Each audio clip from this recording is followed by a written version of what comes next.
আমি পুরো মুভিটা দেখে মার্ক করতে পারি। আমার কাছে মুভিটা ভীষণ ভালো লেগেছে। আমি মুগ্ধ হয়ে মুভিটা দেখেছি। এটাতে আমি একজন আর্টিস্ট হিসাবে অ্যাক্টিং করেছি এই জন্য না, আমাদের দেশ নিয়ে এই ধরনের মুভি আমার মনে হয় বাংলাদেশে হয়েছে কিনা আমার ঠিক স্মরণ নেই।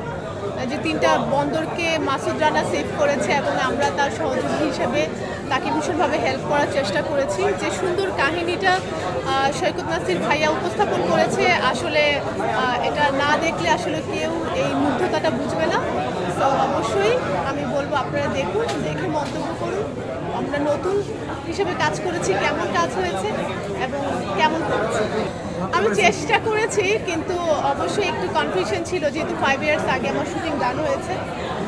জানি না পারফরমেন্স আপনাদেরকে মুগ্ধ করতে পেরেছি কিনা, দর্শকদেরকে মুগ্ধ করতে পেরেছি কিনা। এখন পর্যন্ত খুব ভালো শুনছি। এখন যদি কাজটা করা হতো হয়তো আমি আরও ভালো পারফরমেন্স করতাম। আমাকে অবশ্যই ট্রেন করতে হয়েছে, ফাইটিং ক্লাস করতে হয়েছে, অ্যাক্টিং ক্লাস করতে হয়েছে, মোটামুটি প্রায় 20-25 দিনের মতো, কারণ এর থেকে বেশি সময় ছিল না আমাদের। অডিশনের পর আমি এতদিনই সময় পেয়েছিলাম দেশের জন্য।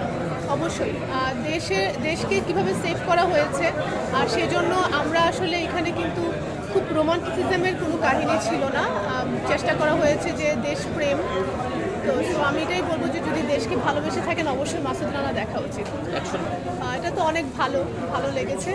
আশা করছি নেক্সট যদি হয় আরও বেশি অ্যাকশন টাইপের কিছু করার ইচ্ছা আছে।